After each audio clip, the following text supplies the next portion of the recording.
Hey, everyone. Hello. It's Dr. Tamar Beckford with Your Curing Dogs. That's right, where we're helping our busy professional women, yes, put themselves first for at least 2 hours a month, right? Today we have a superstar, and she's going to be helping all of you women in leadership position. Yes.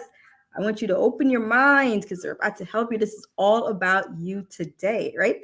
So, my wonderful dog, let me bring her in your caring dog's fashion. She is a graduate from Government Medical College in Nagpur.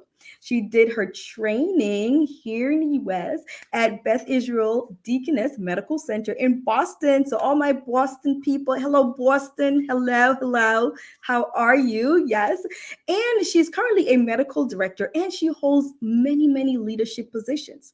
So, this doctor is also a master certified coach, and she's going to help all of you ladies out there in leadership position who wants to be there, who needs to be there, who've been thrusted in there and have no idea what you're doing. This doc is the doc for you. So let me welcome Dr. Asha Padmanabhan. She is out here. Woo! All right. So, Dr. Asha, we have somebody who is already ready to listen to you. We have um Miradalis Diaz Ramirez. She says, excited to listen to this conversation. So you are so super popular, and all I did was just introduce your name. So I'm very excited to have this wonderful conversation. Alrighty. But as usual, yes. Thank you for that wonderful introduction. Hey, there is so much more that we have to talk about you, but I want you to let us know, right? Yes. So, but let's start a little bit at the beginning. So, to Mhm. kind of let me know what made you decide to do medicine in the first place. It's a funny story, Mm-hmm. in India, when you're growing up in India, when I was growing up back in the 70s, well, 80s, not 70s, Mm-hmm. you either went into medicine or you went into engineering. And if you were fairly decent in academics, that's where you Mm-hmm. ended up. And I Mm-hmm. always say it is one day difference that I became a doctor instead of an engineer because the medical school admission was a day before the engineering admissions. Wow. And I think it was meant to be because later on, Mhm. looking at it, when I went into medicine, I found out that really it did play into all my interests because I did Mhm. love biology and I did not like math. So engineering would not have You been a good idea. calculating all day long. But wait a minute. You went into anesthesiology. Yes. You're still doing lots of math. Yes. Yes. I Yes. Yes. love it. Yes. Yeah, so that's how I ended up in medical school. But really, I mean, that was the funny part about it. But really, it was the I love for biology, love for helping Mhm. people, and that was what, in the first year of med school, I figured out that that was where I was meant to be. Absolutely. I love it. I love it. We're there like we're good in the sciences. And so we're having to apply to these schools.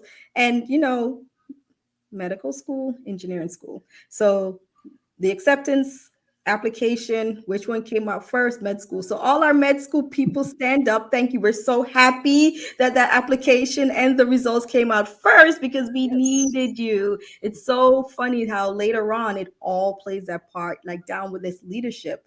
We needed you, and it's as if like we Mhm. found out back then that we're Yes. definitely going to need you now. Wonderful. So now you're there, and then you decide to, like you said, you go into anesthesiology. So tell me, Mhm. how did that love come about? Well, again, that's so I always thought I was meant to be a surgeon because I do love working with my hands and I love the fast pace. And Mm-hmm. so, right after med school, I ended up in England Mm-hmm. and I did a surgical internship. I Mm-hmm. realized that I loved it, but not so much that I wanted to spend the rest of my life in it. And I started Ah. looking around. Mm-hmm. And really, what clinched it for me was one incident. It's still remember it so clearly. I was the surgical intern. I was Mm-hmm. actually an ortho intern on the floor, Mm-hmm. 7 o'clock in the morning, just getting ready for rounds. And a Mm-hmm. young 21-year-old patient started seizing. Mm. And the first thing that the nurse, and I was really green and young and did not know what to do. And the nurses like, call anesthesia stat. And the it was, I still remember very clearly, a young female anesthesia fellow at the time. Came Mm-hmm. running in, took control of the situation, had that patient intubated, and it was so calm, so well thought out. And I looked at it and said, "That's what I want to do."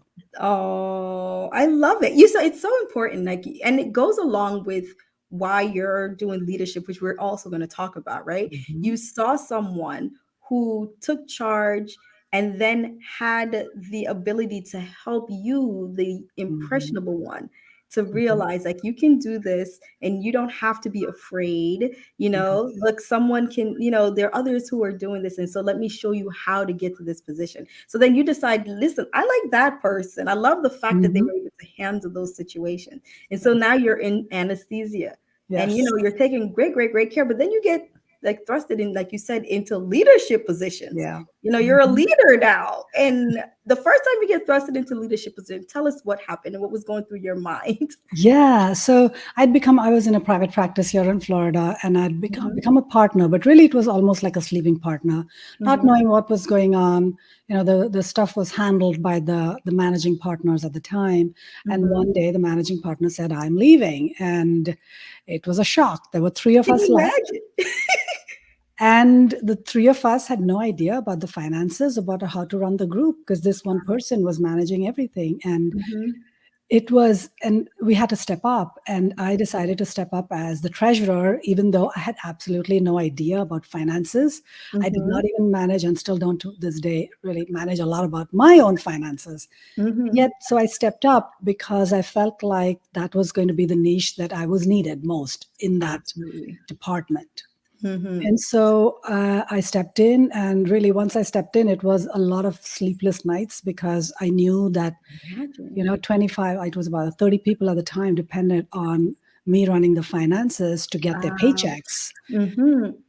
And so There's it a wasn't. lot of stress. This is just like one day to the next, Yes. right? Hmm.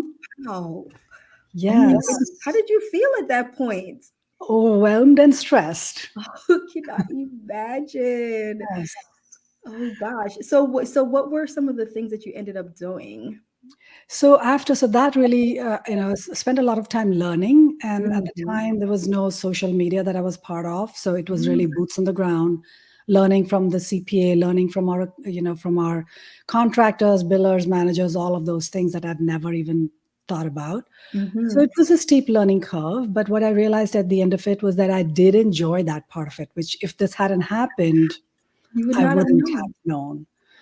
known. And one thing led to another. We ended up losing that contract and then Mhm. moving on to other positions. And then it gave me the courage to apply for a position as chief of anesthesia at a place where I had absolutely no knowledge, no experience of leadership apart Mhm. from this position. And I got it, and we took off from there. Wonderful. Wow. I love the fact that, well, I don't love the fact you got thrusted in a position because I cannot imagine how stressful, Mhm. but the fact that you found out the skill that you had.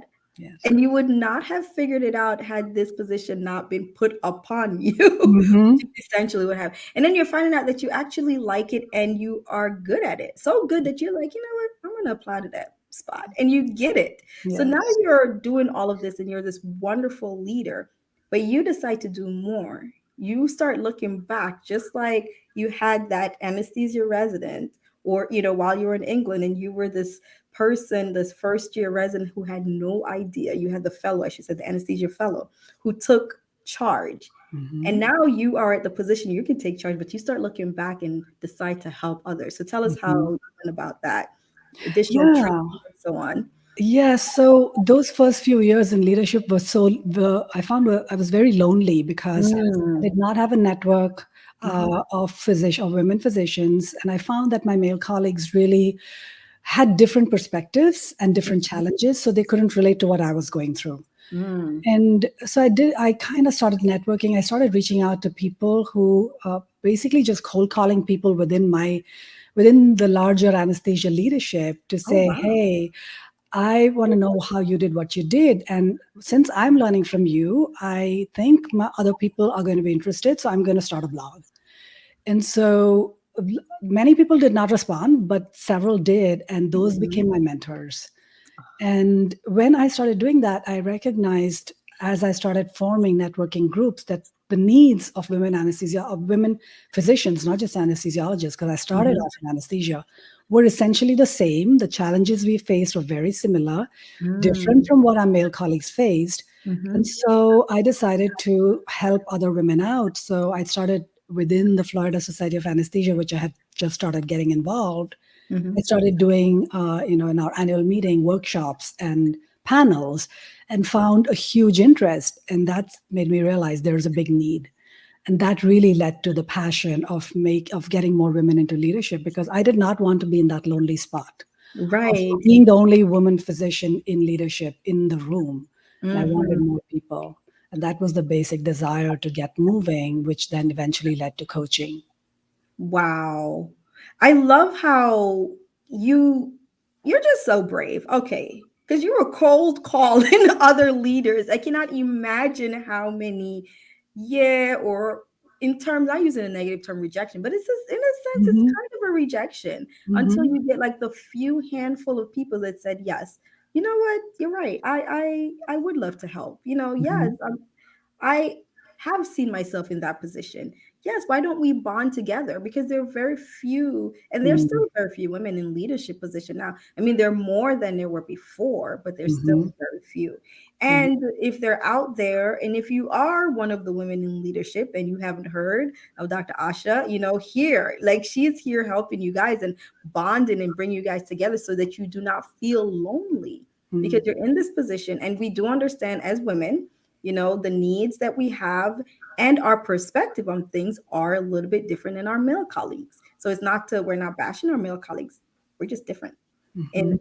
some of the ways that we look at situations. So if you're a woman who you're out there in leadership and you are on the West Coast and you have no one else, or you're on the East Coast or in the North or the South and you feel lonely, like Dr. Asha is here with a lot of other women who are probably doing the same thing you're doing. Mhm. You can have the mindset, you have that support, that group of people to help you to forge forward and to do what you love, which is lead and to help others. Wow. So the coaching came about. So now you're out there helping others with coaching. What are some of the things that you're noticing as you start helping Yeah. these women lead? Well, some of them who didn't even probably think that they could be leaders. They Yes. probably, you're opening their mind to it. So what's happening now with that? Yeah. So I got into coaching after about 6 or 7 years of mentoring women Mhm. physicians. And yet I felt like I wasn't being my best advocate, even Mm. though I had taken, every year I've taken a leadership course, year-long leadership courses for the Mhm. last 4 or 5 years. Mhm. And I still felt like I wasn't being my best advocate. And what I realized was that all these courses were teaching me skills that are, very good and applicable, but to corporate world. But Ah. more important, it did not consider me as a person with my strengths. And so as I got coached, I Mhm. recognized that there are certain strengths that I have, and I did not need to look like other people. I did not need to behave. I'm a soft-spoken introvert. I do not need to behave like a bold and confident, overtly confident person when Mhm. that's not me. And Right. so coaching helped me to take my strengths and utilize them to be the better leader. And so I realized that a lot of women physicians, as I was Mhm. talking to them, had that, I don't look like a leader. So that's Mhm. why I don't feel like a leader. And I Mhm. know I'm not confident. And Mhm. that's where I realized coaching bridged that gap between what these courses were telling us and how to apply them to us as an individual and a person.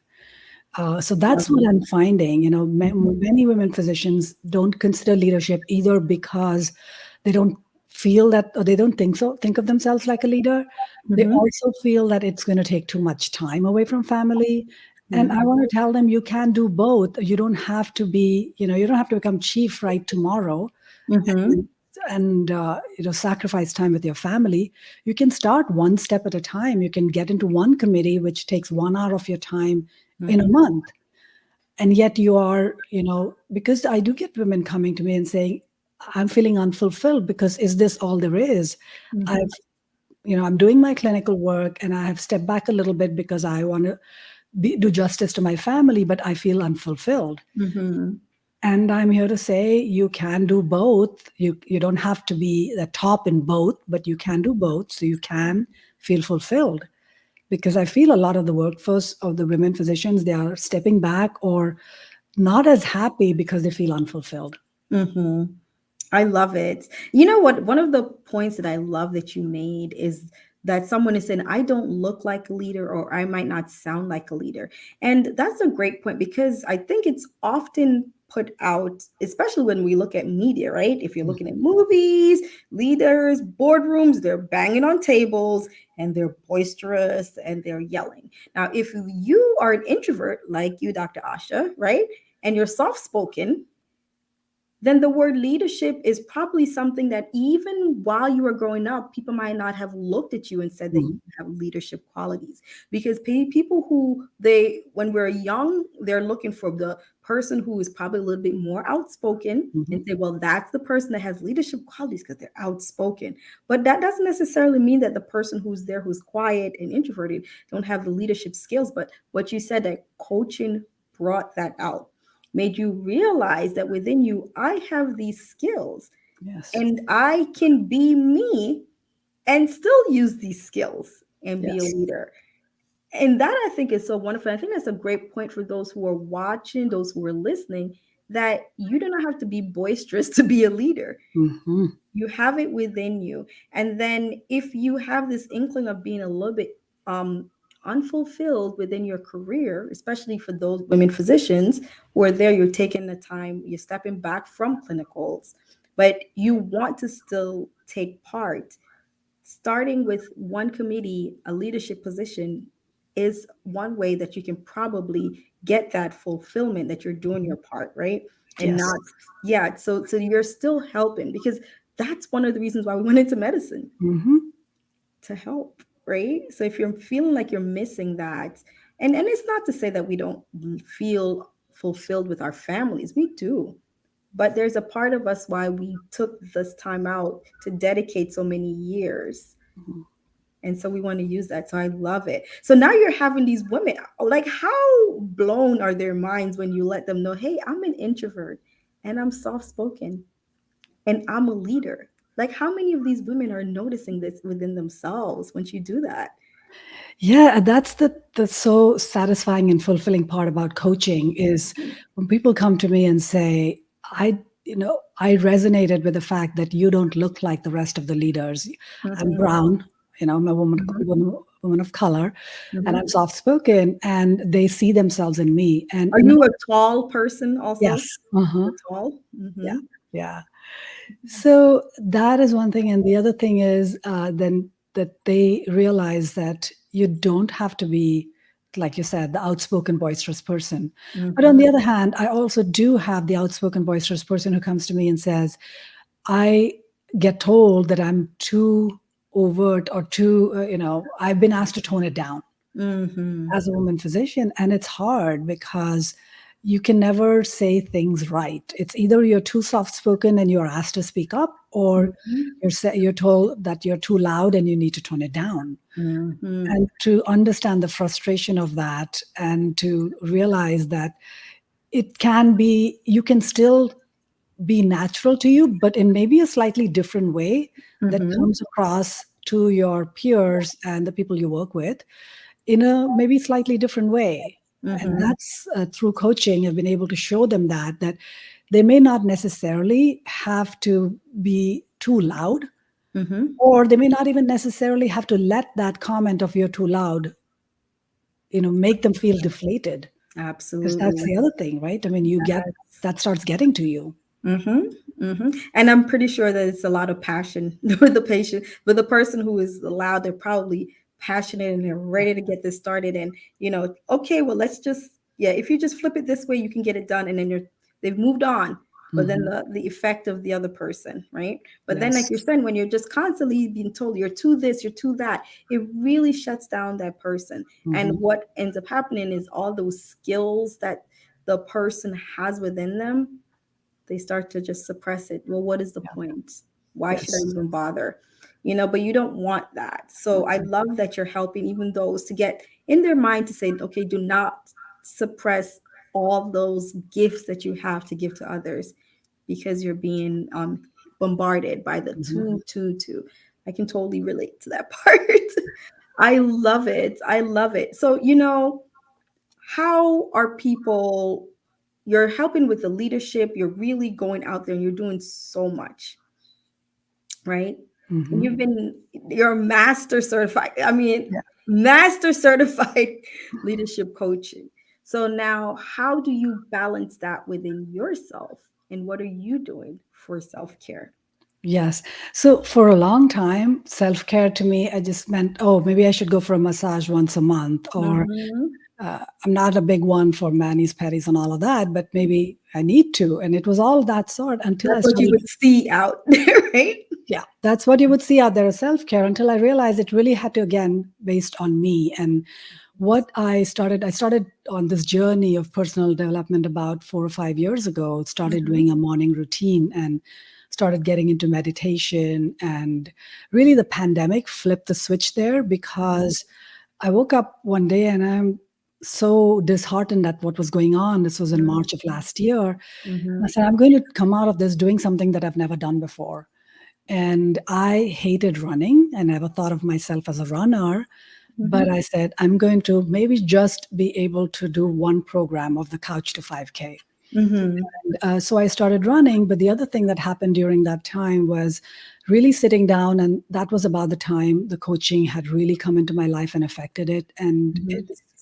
I went through a little exercise of saying, what is it that gives me joy? And one of the things I had written down was sunrise on the beach. Now, I have lived in South Florida here for, by that point, about 13 years. And I could Hmm. count on the fingers of one hand the number of times I'd been to the beach. Even though Mm, it was 15 minutes away.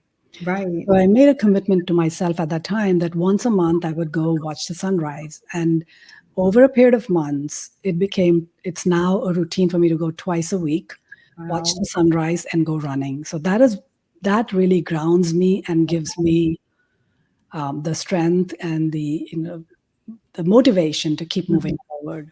Wow. You just gave me chills. I'm still okay. So I love the fact that you said that. Okay, I'm gonna try this. I'm not a runner. I don't really like running, but let me try one Mhm. 5K, a couch, a small program. And Mhm. those programs are usually like 6, 12 weeks Mhm. long.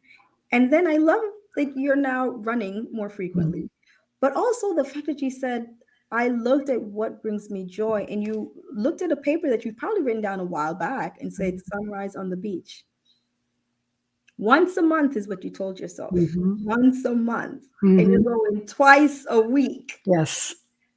and you're fulfilled. Yes. You know, I think that this is one of the things that the pandemic has brought back to us, right? Mhm. Really a lot of fulfillment. And looking back at what are some of the simple things that Yes. we really like that we've neglected. Like for me, it's been reading. Like Mhm. I mean, other than reading like medical stuff, I mean, I was like, okay, I'm tired of reading. Med school, I did grad school. I mean, I read, you know? And then this pandemic, like this year alone, I think I've read 12 books. What? Mhm. Outside of med school, I haven't done that in a long time. But I love it's just the simple things that you just, start back. Oh, someone says reconnecting with nature always heals you. Absolutely, Yes. absolutely. Yes, yes. You know, I love that you said once a month. I love that's the part that gave me chills. I'm gonna do it once a month, and now I'm doing it twice a week. Yeah. Wonderful, reconnecting and watching the sunrise. Mhm. Beautiful, beautiful. So, you're there, you're reconnected, you're doing all of these lovely things, but we're going to bring you back and do something really fun. If you weren't a doctor and an engineer, okay, because I know it was the day before the engineering school, so, or an engineer, what would you be? So I was thinking back to someone had asked me that question in what was the seventh or eighth grade, and I was Mhm. so I loved history, and I Ah, said I'm going to be an archaeologist, and that was I still think about it. I'm not sure I mhm. would have made a good one because I feel like I don't have the patience now. That kind of why anesthesia really fits me is because I like the go go go, Quick pace. instant results. Yes. And so archaeology might not have been the best thing for me, but that was something that I really had dreamt about, finding new old cultures and Yes, yes, the the history, importance of because you history. learn so much from them, right? And it's so Yes. interesting. Like when you look and you're like, wow, you're using this. This is the origin of the fork. First was Mhm. two prongs, now we're on to three, and then now we're on to five prongs, plastic, all these other things. Yeah. Wonderful, wonderful, wonderful. Yeah, history is definitely something that I love Mhm. watching, and I haven't read too many books, but like I said, I did get back into reading, so you never know. Yes, Our next definitely. interview, I might tell you how many into books that I've read so far. Definitely. Wonderful, wonderful. So we have some people who are watching this, Dr. Asha, and you're saying, boy, wow, she's helping with leadership. And it's something that I've thought about, or I've been thrusted into leadership and I really have no idea what I'm doing.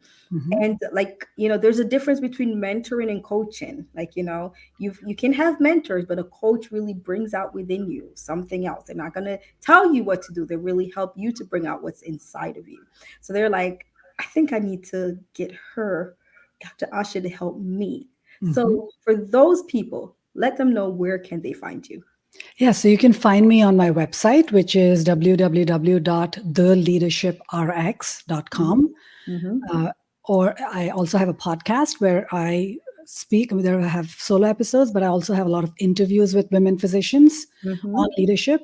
Mm-hmm. And you can find me on social media. I'm on Facebook. I'm on LinkedIn, of course, where we are right now, Mm-hmm. and Instagram. So you can find me any of those ways. And if you're even curious, reach out to me. And there is no commitment to reaching out and finding Mm-hmm. out what it is all about, because until 2 years ago, I had no idea what coaching was. And then it Mm-hmm. changed my life. So if you're curious about it, reach out.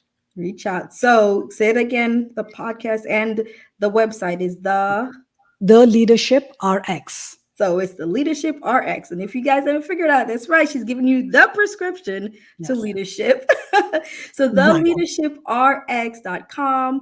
If you are at any point remotely interested in leadership or thinking about it and getting coached to bring out the leader that is within you, Dr. Asha is the person for you, right? So thank you so much, Dr. Asha. And this is a wonderful way to get everyone right before Thanksgiving weekend. Thank you for spending this time with us. For those of you guys who are listening, please do not forget to give us a wonderful 5-star review on our podcast. Yes, download this great episode, send it to your friend, or for those especially who are in the physician space. You have a friend who you think and you know that there would be a great leader, but they do not know, or they're afraid, or you see that they're feeling a little bit intimidated by it, but you know that they have it within them. Send this great episode to them, right? So we'd love, Dr. Asha would love, love, love to speak to that person, even if it's just for a quick call for them to understand what the leadership prescription or the leadership RX is all about. So you can find her at theleadershiprx.com. Listen to her wonderful podcast. And don't forget to download this great podcast, which is our Your Caring Docs, Docs Who Care, our Dr. Asha. So thank you so much, Dr. Asha, for spending this time with us. I hope you have a wonderful holiday week. Are you working next week? I am not. I took the time off to be with my family. Wonderful, wonderful, wonderful. So I will be stopping by for a lovely meal at Dr. Asha's house. Absolutely. Welcome. Thank you so much. Alrighty, for those of you guys who are watching, thank you so much. And for those who are listening to our Your Caring Docs podcast, remember this wonderful podcast is available for where you do listen to podcasts: Apple, Spotify, Buzzsprout, anywhere that you do listen. So this is our Your Caring Docs, Docs Who Cares. That's URCARINGDOCS.com. Thank you all. I'm Dr. Beckford, and have a great weekend. Thank Bye. you. It was a pleasure. Thank you.